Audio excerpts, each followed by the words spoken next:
Ya, buenos días con todos, buenos días, licenciado. Somos estudiantes de la Universidad Estatal de Bolívar. Estamos con la presencia de mi persona, Elkin Coles, Elena Veros, Yasmin Sailema, Aidemi Yingayi y Jeremy Medina. Y también con el magíster Wilson Tamami. No sé si podría presentarse. Correcto. Bueno, para comenzar voy a presentarme, ¿no? Mi nombre es Wilson Tamami. He trabajado algunos tiempos en la parte de docencia, en la parte docente cuanto a la universidad, también como los colegios algunos colegios que también he cruzado aquí. Algo que les decía que me impactó muchísimo es haber trabajado en el sector rural, en una escuela del Milenio de Simiatu, que está aproximadamente a hora y media de mi cantón, donde no solamente te enseñan a ser profesor, sino que saber que esa profesión es para cambiar la realidad de un país y también de su población. Y otra cosa que también antes de salir de lo que es el Mineduc, también pude trabajar de profesor de inglés con los niños. Creo que eso también me llevó, primera vez que trabajé con niños, les comento, nunca había trabajado, porque mi primera experiencia fue como profesor universitario, después en los colegios, pero fue algo muy bonito, para que una experiencia muy bonita, muy agradable con los niños. Bueno, yo hablaba todo en inglés, entonces las mamis pensaban que era un profesor de inglés bilingüe 100%, pero es porque uno se aprendía las cosas de la vida, ¿no? Que a veces uno se aprende. Eso les comento. Bueno, ya mi presentación es, chicos, entonces vamos a esta conversación con ustedes. Listo. Para este podcast vamos a realizar el tema de lo que es la historia de la educación en el Ecuador. Ustedes díganme, ¿qué piensa de la educación anterior, o sea, lo que era golpes, castigos, que el estudiante solo era un simple receptor de información, que tenía que escuchar al profesor? Bueno, es una educación tradicionalista, partiendo de ahí, ¿no? Que justamente creo que muchos nos educamos, sus padres, sus abuelos también han tenido esa misma educación, ¿no? Donde que era justamente la forma de castigo era mediante los golpes y la correa, ¿no? No presentabas deberes, tareas, llegabas atrasados, era lo típico que se planteaba, pero yo pienso que era bueno en sus tiempos, ¿no? Ahora nos falta como profesores manejar la disciplina, pero ustedes por mediante la tecnología ya lo tienen todo, lo saben todo, nosotros íbamos según los años, ¿no? Lo que nos iban enseñando. Ustedes ahora con la tecnología pueden saber hasta lo que está en su malla curricular los últimos años, hasta los contenidos, porque esa es la tecnología. Ha conllevado a dos cosas muy importantes, ¿no? El principio de autoridad, yo pienso que no se debe perder de parte de un docente, ¿no? ¿Y cómo conservamos el principio de autoridad? Siendo equitativos con todos, siendo igualitarios con todos, ¿no es cierto? Y dando las mismas normas a todos, todas las mismas reglas, ¿sí? Entonces, cuando tú eres igualitario y equitativo con todos, entonces, porque no es igual ser igualitario y equitativo, ¿no? Entonces, buscando estas dos conexiones, entonces conseguiremos, por ejemplo, normar, se podría decir, la educación en este momento. Pero sí la disciplina tiene que ser manejada de una forma correcta, recta al inicio de clases, ¿no? Cómo presentar deberes, cómo presentar tareas. Si bien es cierto, la tecnología nos dan haciendo todo, yo les digo a mis estudiantes, cuando ustedes se inscriben en el segundo ciclo, se inscriben ustedes y ChatGPT también porque todo lo hacen ya mediante esta aplicación, que es muy buena, ¿no? Eso discutíamos con muchos compañeros, de no utilizarlo o desconocerlo no es que va a desaparecer. Es como antes en la antigüedad también decían, ¿no? Bueno, yo estaba cuando decían, bueno, ya aparecieron como las calculadoras y ahora ya no van a poder razonar y ahora ¿qué va a pasar? Bueno, así estamos viviendo esa Como misma época. que más antes, o sea, anteriormente era como que el estudiante solamente se memorizaba lo que está en los libros, en cambio ahora ya como utilizamos la inteligencia artificial y todo, ya como decir, los estudiantes ya nos modernizamos a solamente utilizar, como usted dice, el ChatGPT. Sí, obviamente, ¿no? Yo pienso que la educación de antes era más memorística, ¿sí? ¿Por qué era memorística? Porque llegaba al punto de que tú tenías que dar una lección al punto y coma. Y si no estaba ese punto y coma, te ponían cero o nos ponían cero, ¿no? Entonces ahora no es así tan memorística. O sea, no es que, y nos aprendíamos. Les comento que había, ¿cómo se llama? De lengua, la profesora nos tomaba, ya terminamos el segundo párrafo, nos acordábamos el segundo, después el tercero, y había un término o una palabra que no nos acordaban y nos quedábamos ahí. Y nos decían, ya. No tiene porque nos calificaban sobre 20 y decía no, tiene 10, tiene 7 o tiene 11. Entonces, no era reflexiva, por ejemplo. Ahora la educación es reflexiva muchísimo, ¿no? Pero yo pienso que esa oportunidad también tenemos que aprender y tenemos que aprovechar porque lo que nosotros estamos pidiendo es que los estudiantes sean autocríticos y es lo que nos falta en la sociedad. O sea, no hay esa criticidad. Si algo está pasando con el vecino, si algo está pasando en la sociedad, nosotros somos bien. sea, nos importa, ¿no? Nos importa la situación. Creo que eso es lo que sí tenemos que cambiar en la educación. Era como Claro, que porque como digo, hable usted. ajá, Sí, anteriormente Eric. era como, o sea, como digo, anteriormente creo que el estudiante, digamos, aprendía mucho mejor que actual, creo, la mayoría, porque como digamos, era solo que era de ley de memorizarse o solo o sea, de enviar las tareas, todo eso. Bueno, por eso digo, anteriormente había una situación de que tocaba cumplir unas actividades, ¿no? Y esa era la forma de trabajo que nosotros hacíamos. Y si tú no cumplías el trabajo, ¿qué es lo que pasaba? Que el profesor te pegaba. Y no tenías derecho a reclamos como ahora hay, Ujú. que venía la mamá y decía, dele, dele dos, y dele en delante mío, ¿no es cierto? Entonces cogía y la mamá también le iba rematando ahí. Entonces Sí. había las dos situaciones. Y era algo normal, no hubo acoso, no hubo bullying, incluso nosotros creo que ahí aprendimos muchísimas cosas, ¿no? Ujú. Bueno, o por ejemplo el respeto, la consideración, pero también como en todo lado había chicos que también se portaban mal y nosotros arreglábamos los problemas en ese instante, en ese momento, ¿no? Y no pasaba tampoco nada, ¿no? Todo era al momento, al instante, entonces donde que se podía compartir. Bueno, como cuando yo, bueno, le comento que cuando yo estaba en la escuela, o sea, mm, había, o sea, cuando iban a revisar las notas los madres de familia y ahí venían las quejas de los licenciados y ahí es rato que la madre de familia decía, dele, dele, no importa, no importa delante de todos, pero dele, pégale, pégale nomás, yo le doy mi autorización. Ahí hay madres de familia que decían así. Sí, Y la mi mayoría era pregunta así. es, ¿no? Estamos en un podcast y mi pregunta es, ¿usted cómo le considera? ¿Que estaba bien o estaba mal? Bueno, ¿Y en por mi qué? punto de vista estaba bien porque hay a veces que estudiantes que son, digamos, son Dejados. dejaditos y hay algunos El que llamado son más. psicólogo de ese Sí, entonces, licenciado. claro, Era como que obviamente. más se entendía, como que les daba miedo ya a los profesores y por eso atendían a clases también. Ujú. ¿La Ah, disciplina con- ustedes piensan que es importante para una educación? Sí, Sí, Sí, es importante. Sí. ¿O el maltrato le ven como algo? Yo pienso que todo lo excesivo, sí.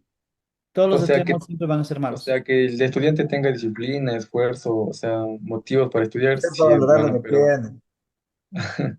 pero de ahí que tenga, o sea, que se utilice el castigo, métodos muy exagerados para que el estudio, eso creo que ya no iría bien. Yo les pregunto a ustedes, ¿alguien se ha muerto porque el papá o la mamá le ha dado alguna vez con la correa? no, no. No, no es Sí, cierto. Bueno, se dice, ¿no? Y las cosas han cambiado, en esto no quiero irme al pasado, pero eso se maneja conductas, sí, porque lo que se trata es de ormar y lo que pasa es que los chicos dan a una temporada que ellos escuchan nuestras voces, pero hay un momento que ya no escuchan. Entonces, para frenar que eso no se vaya más allá, lo que hace papi y mami es así con el dolor, no creen que no les duele. O sea, pegar al papá, al hijo, porque es el amor. O sea, es el amor, ¿no? Es el hijo. O sea, entonces, imagínense que en esta sociedad, si a los animalitos tenemos esa pena, ese dolor, qué pasará, lo que sea, y a un hijo peor, obviamente. Pero a veces toca tomar esas decisiones también, ¿no? Por conductas un poco, ¿no? Pero yo pienso que sí es bueno, sí es importante también porque yo pienso que la conducta debe ser regulada y si es que no se puede con el diálogo, como decíamos aquí, también tenemos que intervenir de otra manera, pero no progresivamente, no consecuentemente, sino que algo progresivo, ya vemos que el plan A no ha funcionado, vamos al plan B para mejorar la educación, obviamente. ya. Bueno, ¿usted qué cree, Eh, cómo cree que los políticos hayan transcurrido mediante, o sea, que hayan aportado a la educación y con qué político más había accesibilidad a la educación? Yo pienso que la educación es una transformación que se ha ido en América Latina gradualmente, no se ha ido al 100%. ¿Y por qué? Porque los cambios realmente, como presidente Tamayo y anterior a eso, por ejemplo, tenemos a Eloy Alfaro, unos que puedo señalar, ¿no es cierto? Eloy Alfaro, por ejemplo, modernizó muchísimo la educación, lo hizo que se haga laica y gratuita y que también se creen colegios militares a nivel del país, por eso que también hay los centenarios. Entonces, modernizó muchísimo y trabajó muchísimo sobre la educación e inclusión también de la mujer. Entonces, después de esos procesos han ido otros presidentes también viniendo, Durán Ballén, Borja, bueno, algunos presidentes más, Lucio Gutiérrez, pero el único que transformó la educación de veras y trató de fortalecer, se podría decir, fue Rafael Correa. ¿Y el por qué? Porque primeramente dio equidad y igualdad en escuelas del milenio, ¿no? Donde que todos podían asistir. Creó también, aparte de eso, las becas para que muchos estudiantes puedan irse a estudiar al extranjero también y puedan regresar. Entonces mejoró la calidad también de los sueldos de los magisterios. No se olviden que ser un profesor ganaba 450. Imagínense con ese sueldo. Y de una de la noche a la mañana, 800. La cuenta, ¿qué pasó? El doble. Y eso es lo que ganaba. Una lucha social lo convirtieron en realidad. Entonces, el docente más motivado, pero también había un problema, les voy a contar una situación. Habían docentes que para llegar a $800 ya tenían 15 años y había ahí un poco, y es por eso también un poco de celo se podía decir en la parte docente, porque ellos para ganar 800 pasaron 15 años como profesores y llegó un contratado recién graduado de la Universidad de Bolívar y de otros lados a ganar el mismo valor que ellos, $800, y no les parecía justo.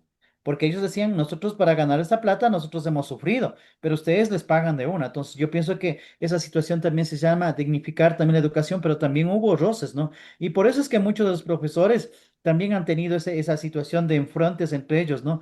Obviamente creo que es por la situación que les acabo de decir, y la alimentación escolar, los útiles escolares, también todo eso que entregó el gobierno gratuitamente y de acuerdo a su descendencia social también, si es su etnia. Entonces yo pienso que y después hemos tenido, ustedes han tenido a Moreno, que ha podido ver cuál ha sido la situación de gasto público en educación, después han tenido a Lazo y después han tenido también a Novoa y ven cómo está pasando la educación, ¿no? Entonces ahí ustedes puedan hacer una comparación más o menos qué es lo que está pasando y desde su punto de vista, y no solamente el mío, porque puede ser subjetivo lo mío, cuál ha sido la mejor inversión y cuál ha sido el mejor presidente que ha contribuido a la educación. Disculpe, ¿Cómo? licenciado, qué opinión tiene usted sobre la inteligencia artificial en las clases? Ya, a ver, la inteligencia artificial se debe utilizar. Porque no al utilizarle o no verlo no es que va a desaparecer. Yo les comentaba, es como por ejemplo anteriormente decían, ¿no? Hay que aprender a matemáticas a saber con el esfero. Y no, y asomaron las calculadoras y dijeron, y ahora las calculadoras, ¿qué va a pasar? Que ni sé cómo ni sé cuánto y nos va a quitar y es, no va a saber aprender, no se van a saber la tabla, no van a saber esto y lo otro. Aparecieron las calculadoras, pero fuimos un paso más adelante. Las operaciones ¿cómo se llama? Más complejas se los hacía más rápido. Ujú. Sí, Sí. entonces teníamos tiempo de avanzar y asimismo la inteligencia artificial nos prometen hacer cosas, por ejemplo, una presentación en menor tiempo, un trabajo en mejor tiempo, una diapositiva en mejor tiempo. Entonces automatizamos las cosas, pero lo que sí tenemos que hacer es, chicos, lo que yo siempre les digo a mis chicos igual que trabajo con ellos, utilicen inteligencia artificial, hagan su trabajo en inteligencia artificial, pero ustedes los trabajos me vienen acá a defender. Aquí lo que ustedes han hecho me defiende. La una o dos hojas que han hecho me defiende, porque esa es la contraparte de nosotros como docentes. Pedir que no solamente copien y peguen y se acabó, sino que también defiendan lo que están ahí. O sea, en otras palabras, le estoy invitando a que lean, que reflexionen, porque necesitamos en este momento tener pensamiento crítico en los estudiantes. Y es lo que no tenemos, porque la gran mayoría copia y pega, sube el deber y el profesor medio le revisa y ya tiene 10 o tiene la nota y el chico se conforma y se acabó. Y cada quien ha cumplido. El profesor ha cumplido su rol de profesor calificando y el estudiante ha cumplido su rol enviando la tarea. Y así no son las cosas. Hay que llegar a un pensamiento crítico y por eso nosotros como profesores tenemos que dedicarnos y sentarnos a ver las tareas de nuestros estudiantes. ¿Cómo se imagina usted la educación en unos próximos 20 años? Según la UNESCO, la Agenda 2030 dice que nosotros tenemos que tener igualdad, mejor educación, igualdad, equidad y todo lo demás. Es una agenda, ¿no? Es una agenda que yo creo que no se va a cumplir. Nosotros hemos regresado muchísimo en derechos, por ejemplo, y en lo que es el acceso de educación. Más de 400.000 niños y jóvenes se quedaron sin educación este ciclo. Se quedaron, y no porque no quieran ir al colegio, no porque no les gusta la profesora o el profesor sea malo, sea feo. La situación económica y social que estamos viviendo a eso colapsado que en la costa no tienen para un cuaderno, para los zapatos, para los pasajes, etcétera, etcétera. Y es una problemática que realmente lo estamos viviendo en este momento. Y yo no estoy hablando de otros países como, qué sé yo, África o de otros países, estoy hablando del propio Ecuador. Entonces ahora tener una Claro. educación es un lujo, ¿no? Y es una responsabilidad de Ujú. ustedes como chicos asumirles como tal. Ustedes están preparándose para educadores, mañana llegarán a ser autoridades, no solamente docentes, sino autoridades. Y quién sabe, alguno pueda llegar hasta pisar un ministerio siendo autoridad. Entonces, la política pública lo cambiamos nosotros, ¿no? Obviamente con decisiones también políticas, pero debe ser desde ese enfoque.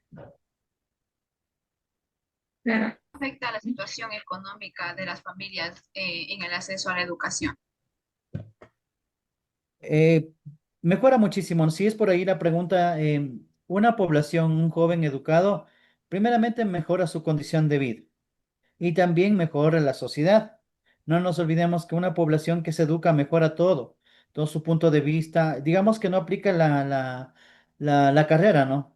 Se educó para algo, pero se hizo un negocio. Entonces su punto de vista es más amplio, su forma de trabajar con los proveedores, con la gente, con la venta es más amplio, porque él o ella recibió clases de todo, ¿no es cierto? Historia, cívica, qué sé yo, liderazgo, informática, o sea, mucho que le complementó. Entonces, ¿qué es lo que va a hacer mañana ese profesional? Si bien es cierto, no ejerce la carrera, pero si mañana se pone en un emprendimiento, un negocio, va a poder responder de mejor manera a la sociedad, porque está más preparado, con más herramientas, ¿sí? Porque lo recibió en su parte académica. Licenciado, verá, actualmente en Ecuador se está hablando de un tema que puso el Novoa, que algunas personas están a favor y otros en contra, de que las clases ahorita tengan un día más que sería el sábado, porque, no sé, la mayoría piensa que es como, digamos, bueno y los estudiantes, algunos dicen que es malo aparte. ¿Qué piensa usted? Ya, las clases aumentadas, ¿no? Bueno, está ahí los gremios de los gremios que representan a los profesores, están ahí. Yo pienso que, bueno, hay puntos de vista diferentes, ¿no? Si queremos mejorar la educación, dice que antes se trabajaba hasta sábados, decía mi padre que falleció, decía que ellos recibían clases hasta sábados, y hasta las tardes incluso, que solo llegaban a Sí, comer y otra vez regresaban la tarde y también en los sábados, ¿no es sí, cierto? porque, Si o sea, quieren implementar. mi abuelita también me Sí. comentaba o sea, cuando ella era niña, que las clases eran de 8 a 12 del mediodía, y vuelta venían al almuerzo y otra vez regresaban de 2 a 6, que había, Ujú. digamos, clases todo el día. Así es. Entonces, miren, eso es como se trabajaba anteriormente, pero después con los derechos y las leyes pusieron que sean 40 horas laborables, ¿no es cierto? Las 6 dando clases y las 2 trabajando desde la casa, revisando y todos los demás el sábado. Bueno, yo puedo decir que en parte le veo como positivo y negativo, pero muchos de los profesores estuvieron con Novoa, así que yo creo que deben estar felices toditos que estaban con Novoa, que les haga trabajar un día más y por el mismo sueldo, ¿no? Entonces, pero por otra parte, yo no le veo consecuente, porque si nosotros dependemos y trabajamos un día y tenemos un horario establecido, y no nos olvidemos que nosotros la hora laboral es un derecho adquirido. Entonces, nosotros tenemos una lucha, ¿no es cierto?, que se consiguió. ¿Cuántas horas trabajamos en el colegio y cuántas horas en la clase? Y el profesor, el trabajo no se le termina en el aula, tiene que ir a calificar. No por todos, no por todos, pero muchos. Por ejemplo, si yo doy matemáticas, porque yo doy matemáticas, yo no voy a alcanzar a revisar todo en la misma aula. Tengo que ir a mi casa, calificar, poner notas y etcétera, etcétera, ¿no? Entonces, esas son las 2 horas complementarias que pone. Pero no cree que Ya ahí sabemos que, sigue, compañera. Pero no cree que ahí ahorita, como digamos, con un día más de clases, como que el estudiante se fatiga, eh, se pondría como digamos más, o sea, como que no se pondría como digamos de lo que era de lunes a viernes anteriormente. O sea, se volvería como digamos una educación tradicional, lo que era antes igual, Ujú. más o menos. Yo creo que sí, ¿no? O sea, si le ponemos más aspectos y más cosas a la vida, ¿no? Nosotros, por ejemplo, los días sábados teníamos alternativa para que no se mezcle con las horas normales, ¿no es cierto? Pero si hay un plan establecido y no es con el afán de destruir la situación emocional de los profesores, no se olviden que muchos de los profesores son muy, muy, muy este rato, algunos tienen edades ya mayores adultas, por eso es que la jubilación es cada año se hace, ¿no? Por ejemplo, en el Mineduc del Distrito de Educación de Guaranda, generalmente cada año salen 4 o 5 aproximadamente, y eso multipliquen por todos los distritos que salen. Entonces, ¿qué quiere decir? Como salen, también ingresan, ¿no es cierto? Entonces, no nos olvidemos que si que es por la situación de obligarles y de crearles un estrés, se podría los docentes, lo están logrando, porque los docentes no pueden manejar esas situaciones y peormente algunos la parte tecnológica. Pero si le vemos por el otro punto, que si es mejorar la educación de veras, con modelos de currículum, pero yo no he escuchado, Edwin o Eric, Edwin, si yo no he escuchado un modelo curricular donde que diga, no, los días sábados vamos a trabajar en esto y estos van a ser los contenidos, o sea, solamente lanzaron que van a trabajar el sábado, pero no tenemos una programación y usted sabe que la planificación es principal y importante. ¿Qué vamos a hacer el sábado? ¿Qué se va a hacer el sábado? ¿Qué materia se va a impartir? ¿O vamos a hacer un refuerzo de la misma clase? ¿Qué va a hacer el profesor? Ah, yo les di, qué sé yo, les di factores primos el día viernes o el día jueves. Vamos a repetir este mismo el día sábado. Entonces, a eso es lo que me refiero. No veo planificación y cuando no veo planificación, veo que las cosas no están sujetas a algo legal, se podría decir. Pero sí que es para crear estrés y malestar. Yo pienso que el gobierno no está logrando con los maestros que el 100% no está de acuerdo con eso. Pero si vamos por la parte planificada, con currículo, con programación, yo felicito y sería muy bueno, ¿no? ¿Y usted qué cree que la educación y la inclusión iría de la mano? ¿Cómo cree que iría estos dos aspectos de la mano? ¿Cómo podríamos educar, digamos, que los niños que tengan, digamos, síndrome de Down ingresen a, a las escuelas normales, como Normal. decir, niños? ¿Cómo iría manejando esto? Para que haga ese paso, Yasmín, primeramente debe haber una capacitación, ¿sí? Porque son niños con discapacidad, porque así lo he determinado ahora, con discapacidad. Entonces, imagínese un niño que tenga un autismo, un niño que es sordomudo, un niño diferentes, ¿no? Entonces, y con el número de estudiantes que tenemos en este momento, no nos olvidemos que según lo establecido, un profesor, 25 estudiantes. Y ahora no se cumple esa regla, están 40, 45 y esos espacios que están son tan juntos que se pegan. O sea, ya que es como estar toda una hilera de mesas, ¿no? Entonces, y sobre eso tener un niño con discapacidad y un niño con discapacidad establece como estar con 5 o 10 niños más. Póngale dos niños más con discapacidad. El salón es de 40 a 45. Estamos hablando como, como trabajar con 60 niños. Es demasiado. No se va a llegar al modelo educativo también, ¿no? Entonces, si es que queremos esto, primero hay que trabajar en los docentes, en preparación en lectura de señas, etcétera, etcétera. Estar preparado. Los psicólogos, que son parte fundamental, también deben trabajar, porque los psicólogos en las instituciones educativas, digo mi punto de vista, están más para perseguir a los docentes que para ayudarnos con los refuerzos. También ellos deben prepararse. Yo no estoy de acuerdo con muchísimas cosas. Incluso los psicólogos ganan más que los profesores. Sí, un profesor gana 815, más o menos 817, y un psicólogo ingresa con 1200. Mire. Entonces, en la misma institución educativa.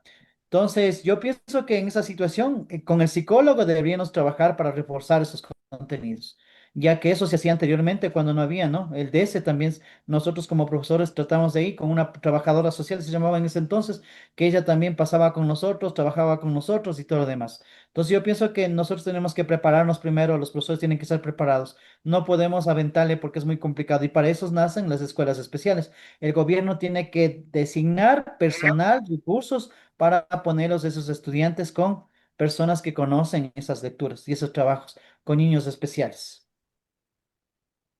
La educación es fundamental en el futuro del Ecuador, entonces necesitamos pensar en tres medidas claves para poder cambiar la educación. ¿Cuáles serían esas tres medidas urgentes que se deberían aplicar para mejorar la educación en el país? Las tres medidas urgentes que deberían ser primero es presupuesto. Según la Constitución 2008, nosotros tenemos un porcentaje de 3-4% del BIP, del Producto Interno Bruto, lo cual se ha disminuido totalmente. ¿Sí? Se han bajado el número de docentes, se han despedido docentes de áreas importantes como matemáticas, lengua e inglés. Entonces, no estamos cumpliendo, ¿no? Y sin recursos no hacemos nada. Tenemos que dar mantenimiento porque no solamente es la situación de crear un aula. Hay instituciones educativas en el oriente y también, no sé, por aquí también en Guaranda donde están totalmente destruidas y con las situaciones invernales no han invertido ni siquiera un clavo para que puedan mejorarse. Esos niños están recibiendo, esos guaguas están recibiendo clases en el sol, están recibiendo con plástico, ¿no es cierto? Y lo otro que es muy importante, una política pública que se debe cumplir es que los docentes deben ser capacitados, pero capacitados no virtualmente, sino presencialmente, porque deben crear un grupo, el Minedu, a nivel del país y ese tiene que saber sobre pedagogía, didáctica, sobre manejos de estrategias, sobre enseñanza y esos deben ir trabajando durante todo el año académico. Hoy día estoy en el Colegio Pedro Carbo, mañana estoy en las Marianitas, mañana estoy acá, porque es la única forma, porque los profesores, así como ustedes, también son pilas. Entonces, ¿qué es lo que hacen? Van a Zoom, ponen la cámara y ellos se van a seguir durmiendo, como ustedes lo hacen también. Entonces, no llegan a esa situación, no llegan a ese conocimiento. Por eso tiene que ser la tercera opción, la capacitación presencial por cada uno de los distritos y también circuitos, ¿no? Creo que de esa manera nosotros, ellos pueden ya inculcar y mejorar la educación. Pero si no invertimos y si no damos la infraestructura y no se capacitamos a nuestros docentes, es imposible. Y por último, solamente le agrego que ser docente no es como cualquier profesión. Para ser docente tiene que nacer. Sí, no es Claro. como cualquier profesión, es algo más, porque no solamente cambias la vida de una persona, sino cambias la vida de una sociedad. Ah, ¿Qué estrategias de enseñanza son más efectivas en la actualidad? Hay muchas, ¿no? Pero yo pienso que aparte hay que dejar a veces de enseñar letras y números, dependiendo de la asignatura, y también tocar al ser humano, ¿sí? Porque no nos olvidamos, a los que enseñamos no son pupitres, no son mesas, son seres humanos, con sentimientos, con virtudes y defectos, obviamente que existe y que tienen. Pero más allá de todo eso, nosotros tenemos que a veces dedicarles un poco de tiempo a los chicos, ¿sí? Porque creo que eso es algo muy fundamental que nace y lleva, ¿no? Se vincula cuando el estudiante es incorporado, cuando el estudiante, por ejemplo, mis clases, ¿no? A mí me hablan de habilidades blandas, de cómo se llama, del aprendizaje. Mis clases, por ejemplo, yo les hago interactiva, no sé si se acuerdan. Yo les hago leer las presentaciones, yo ya tengo mi presentación hecha. Y todos los que leen tienen actuación en clase. Todos los que les hago participar, ¿no es cierto? Les mando un Padlet para que también me digan qué es lo que más les gustó en la clase. Y yo me pongo a calificar esas situaciones, ¿no? Entonces les hago que el estudiante se interese, se haga más interactivo, aprenda, porque muchas personas, por ejemplo, tienen vergüenza de hablar, dice voy a leer y me equivoco, pero te dice el Padlet. Entonces en el Padlet tú puedes escribir lo que te gustó de la clase. Entonces nosotros tenemos que aprender a utilizar herramientas, ¿sí? Todo tipo de herramientas para de esa manera aprender a manejar mejor las clases y que nuestras clases sean más dinámicas, más interactivas y no sean aburridas. Ay, no, ya viene el profesor de matemáticas, qué aburrida esa clase. Y yo he quedado a matemáticas, ¿no? Pero mis estudiantes me esperaban en la puerta que yo llegué cuando iba a dar clases. Porque lo hacía más dinámico, más interactivo y participativo. Y todo era mediante la premiación. Cada uno que me leía, cada uno que me daba la tabla, tenía un punto adicional. La Ujú. Licenciado, motivación. disculpe, entonces usted sí aprueba el uso de inteligencia artificial en las clases, Sí, que se vaya correcto. evolucionando cada medida Sí, educativa. sí, la inteligencia artificial es algo muy importante. No utilizarles es como cerrar los ojos y pensar que no va a pasar, como las calculadoras que les dije. Es importante, pero depende del docente cómo lo sepa manejar. O sea, por ejemplo, la inteligencia artificial lo que te hace es buscar la información que hay en el Google. En este momento dices, búscame una planificación, te hace, entonces busca. Pero ahí está el de docente. O sea, ahora sí, lo buscaste, Henry, y ahora demuéstrame. ¿De qué se trata? ¿O qué entendiste?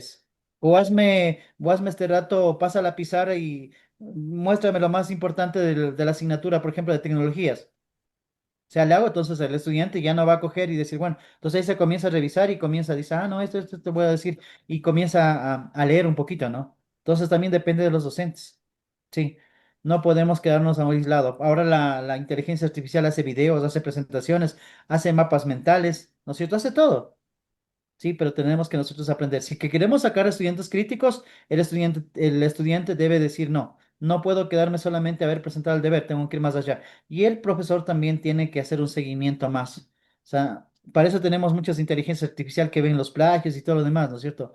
Entonces, nosotros también podemos utilizar eso. Y con eso corregimos actitudes, ¿no? Para que los chicos parafraseen. Por ejemplo, yo les enseño a mis chicos, antes que presenten, les digo cómo tienen que presentarme, cómo tienen que citarme y cómo tienen que parafrasearme y cómo tienen que utilizar los conectores para que se convierta en plagio. Yo les explico, bueno, obviamente eso no. Y después de la explicada, no me han hecho caso, no han hecho, entonces ahí sí ya comienzo ya a bajarles obviamente los puntos. Bueno, agradeciendo al licenciado Wilson, con esto terminamos nuestro podcast y gracias por acompañarnos hasta aquí. Ya, muchas gracias también, chicos. Les deseo todo lo mejor. Los tiempos pasan rápido, volando. Hoy día estamos en segundo y cierren la página y verán que después están ya graduándose. Y les deseo todo lo mejor. Cuando sean profesionales, nunca se olviden que la educación transforma una sociedad. Así que sean buenos profesionales, hagan las cosas con amor. Y cuando ustedes hacen con amor, no se cambien. Yo, por ejemplo, miren, estén actualizando contenidos. Yo estoy dando casi la misma asignatura, pero estoy dando ahora otra carrera. Y estoy cambiando todo, me estoy dirigiendo para allá, porque si es que cojo y pego, no es que el otro año di lo mismo, es que el otro año di lo mismo, nunca tampoco voy a, y el profesor tiene que estar actualizándose, tiene que estar capacitándose, ¿no es cierto? Constantemente. ¿Sí o qué? Entonces siempre actualiza sus contenidos. Por más que den matemáticas 10 veces o 100 veces, siempre busquen una manera más de enseñar, ¿sí? Un abrazo a todos, cuídense mucho y nos vemos una próxima.